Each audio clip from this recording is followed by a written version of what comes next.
guys, welcome to Lala's Kitchenette. I'm Chef Lala, and on this channel, I help people improve their cooking skills. On today's episode, we're doing 3 tips and tricks for flawless risotto every time. So, I have a pound of arborio rice, which you could also use carnaroli rice. I have 1 onion, finely chopped. I have some pecorino romano, about 4 tablespoons of butter, a handful of parsley, about 1/4 cup, and I have between 8 and 10 cups of chicken stock. So I have this going over medium heat because we want these to be at the same temperature. And then we're going to go ahead and make sure this is heated up at that same temperature. And we're going to start cooking our onion. So I'm going to put about 1/4 cup of olive oil down in our pan. And it's really important to have something with a great deal of surface area, but you don't want it to be in a single layer, so you want it to be sort of in between those two. So we have a pound of arborio rice. This sort of pot is perfect because it will be stacked up in more than a single layer, but it also has surface area to cover the whole surface of the burner. So, and since I have cast iron burners, I actually have mine below medium because they heat up really fast and they stay really hot. So that's why mine is set below medium. But I'll show you just the exact sweet spot of a bubble that we want this to be at. So that brings us to our first of the 3 T's of risotto magic. And the first one is temperature. So you want your broth to be moving at the same rate as whatever's in your pan. So we want this to be going a medium bubble, like a medium simmer, not boiling. And we want this to be at the same temperature. So we got our 1/4 cup of olive oil in there, right around there. We'll put in our diced onion, and we're just gonna soften this till it's opaque. And it should take probably between 5 and 10 minutes to get our onion nice and translucent.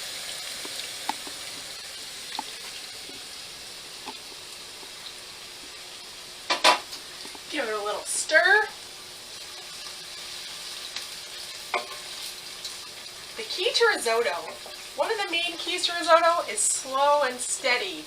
Not rushing it, not adding too much liquid too fast, not over-under stirring. And I have heard that carnaroli rice is easier since it's a longer grain than arborio rice, which we're using today. So it might be easier for beginners. But once you get these tips and tricks under your belt, you'll be making perfect risotto every time. So, super excited to share this with you guys. We all love risotto, that classic, luscious, creamy, Italian classic comfort food. So yeah, we're just going to let our onions go for a little bit until they're nice and translucent. Alright, so come check it out. We got our onions really nice and translucent. We don't want any color, we don't want browning, we just want them to be softened and translucent, and that's why we're doing it low and slow. And the other reason that these need to be the same temperature is that if your stock is cold, it's going to slow down the cooking process. And if you add it too fast, the rice won't absorb it in the amount of time that you need it to. So we got our onions translucent, and it's time to add our pound of arborio rice, risotto rice. So keep that in there. And we're just gonna toast it for about a minute. The other reason that we need to have a pan this size and shape in a perfect world is that the process of cooking risotto is the grains rub on each other during the cooking process. So we don't want it to be in a single layer where they're not bumping off of each other. We want it to be in a slightly deeper layer where they can really get that nice creamy texture, because what they're doing is wiping starch off of each other, and having your pan and your broth at the exact same temperature and adding it at the right rate is what's going to make a big difference in this first step of your risotto. Also, if you're trying this for the first time, I'm going to show you every step of the process to make this as easy as possible. And like, yeah, you can make risotto. You can make it perfect every time. It's just patience and the 3 T's. We got our first T, the temperature, out of the way. And we're just going to toast this really lightly, not to get color, just to kind of get this starch going just a little bit.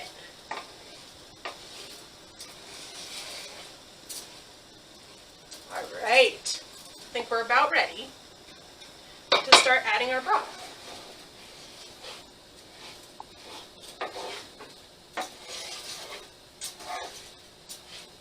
Nice simmering broth to go along with our nice simmering pan.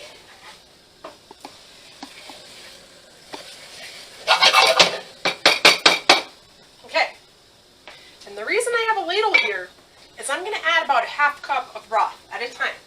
And as the rice takes up the broth, that's when we'll add more. Once that first scoop is absorbed, I'll add the next scoop. Because you're not creating that creamy texture by stirring and agitating constantly. You're creating by letting the grains plump and expand. So let's get in there with our first little bit of broth. And we're not stirring this constantly. We'll stir it like just enough so that it doesn't stick to the bottom of the pan.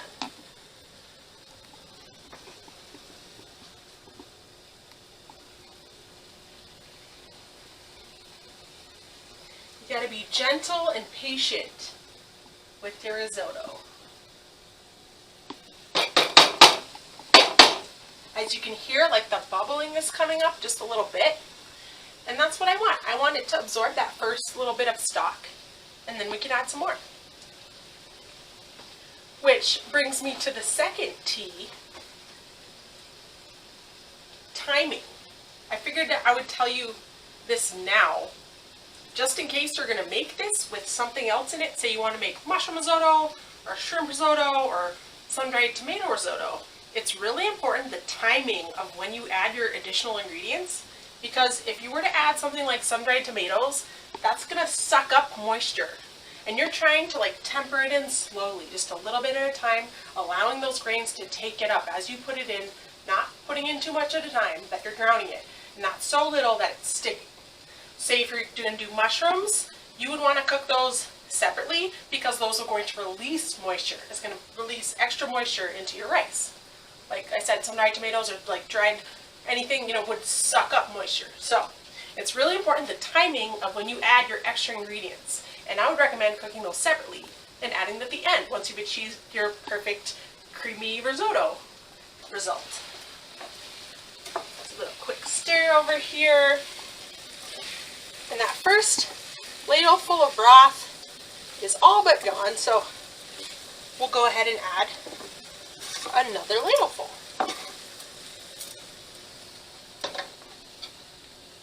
So we got our 2 ingredients. The broth and the risotto at the same level of bubbling, so it'll be really easy for the rice to soak it up. 2 same temperature pans, not stirring it all the time, just letting it bubble, stirring it enough not to stick, slowly adding in that broth so that we can get these grains moving against each other to make that creaminess that makes risotto so awesome. And I'll see you in just a minute. Alright, so we talked about temperature, having our broth and our rice mixture at the same temperature and the same level of bubbling. And we talked about timing, not adding any veg till the end or whatever other protein or sun-dried tomatoes, whatever it is you're going to add. The timing of when you add that is at the end. And I've been adding our ladle full of broth, a little here, a little there, not over stirring, only stirring enough to make sure it's not sticking. And I just want to show you where we're at in the process. So anytime I've added a ladleful, I've waited for that to be completely absorbed by the rice before I add more. So I'm adding another ladleful right now. And we'll let that chill out.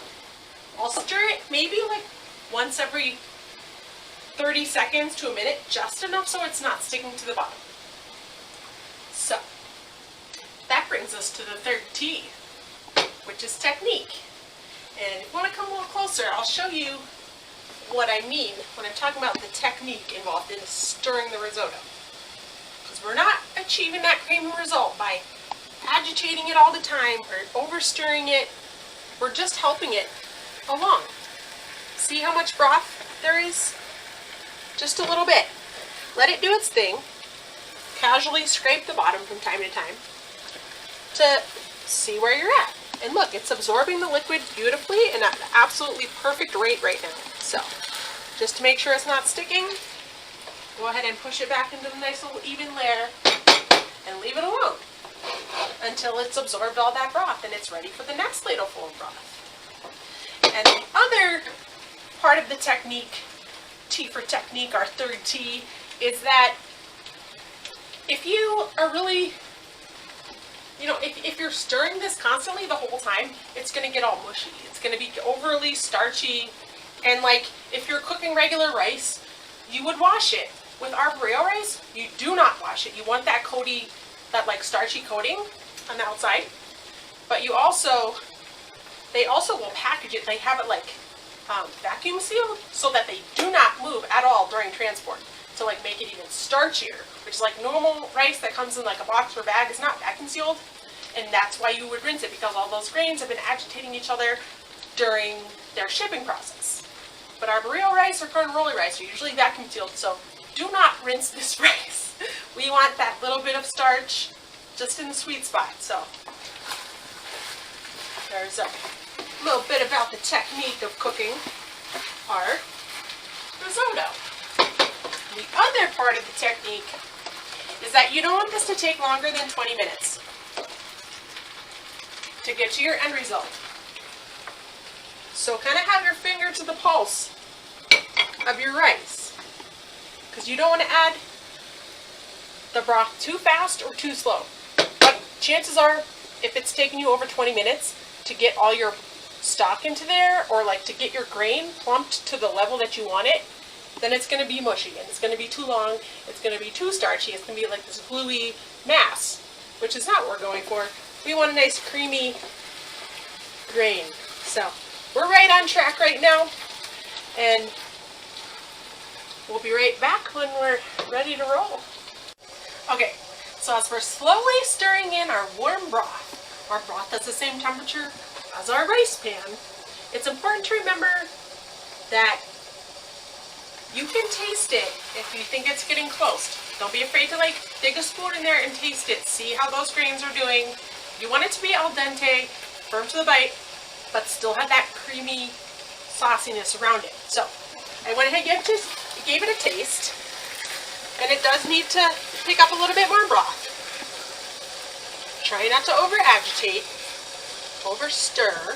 Just let it take up its broth. And the other thing that you should know, and that's why I said you would need 8 to 10 cups of broth, is you won't always need the whole amount of broth, but it sure is a good idea to have some heated up, because you don't want to stall your cooking process. You will mess up your whole cooking process if you have to stall it to heat up some more, because it took up more than you were expecting. So it's always good to have more broth than you think you need to.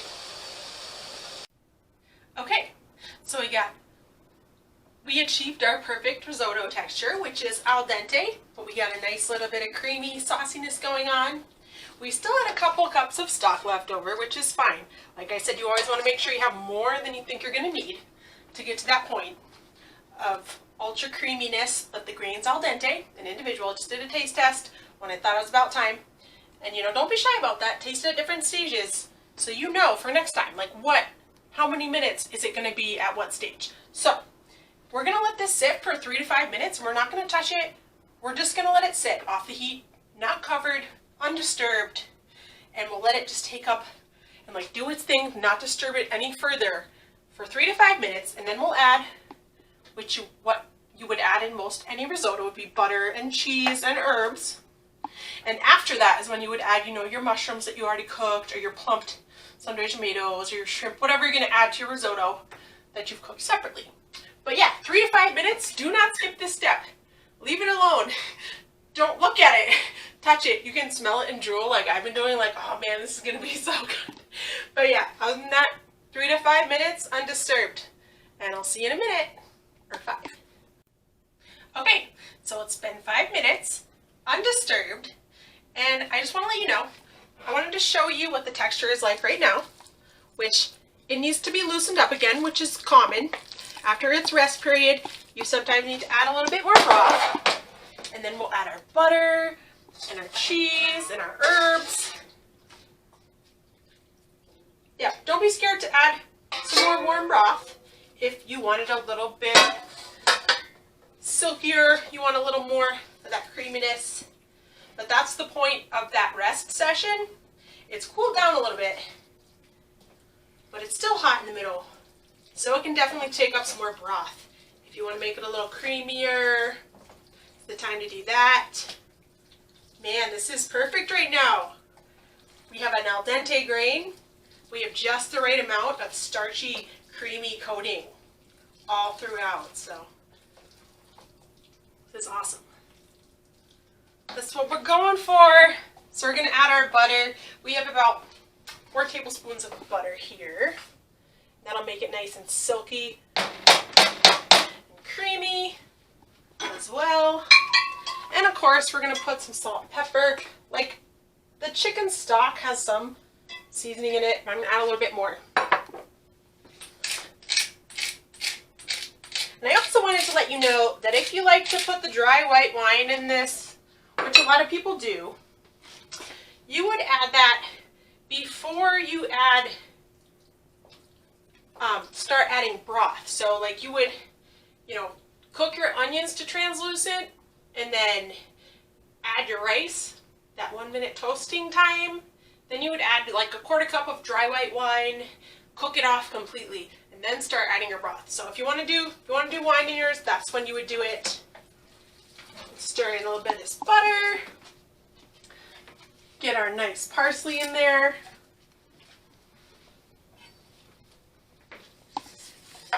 This smells so amazing. I'm so glad you guys decided to join me in my tiny kitchen today, because I really think there's some good skills you're going to learn from this video that will really help you in the future and make flawless risotto every time with the 3 T's, the temperature, timing, and technique. So, the classics, those like high stress dishes are actually attainable. Let's not overthink it, A couple key tricks and you're good to go.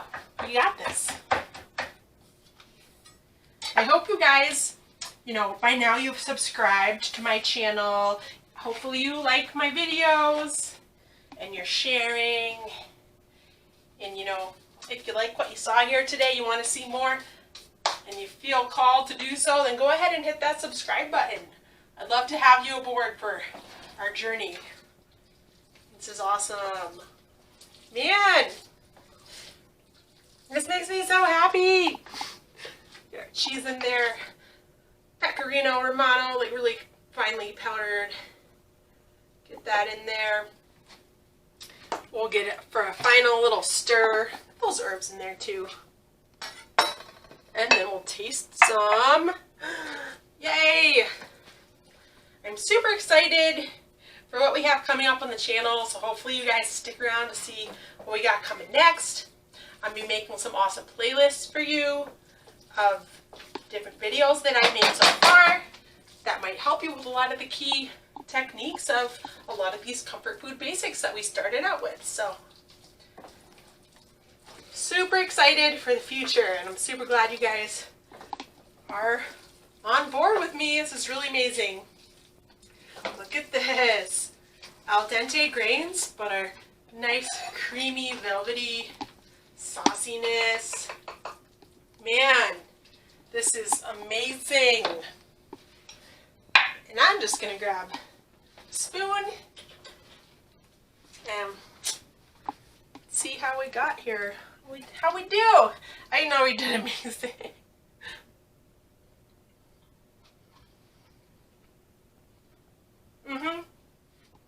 That's textbook.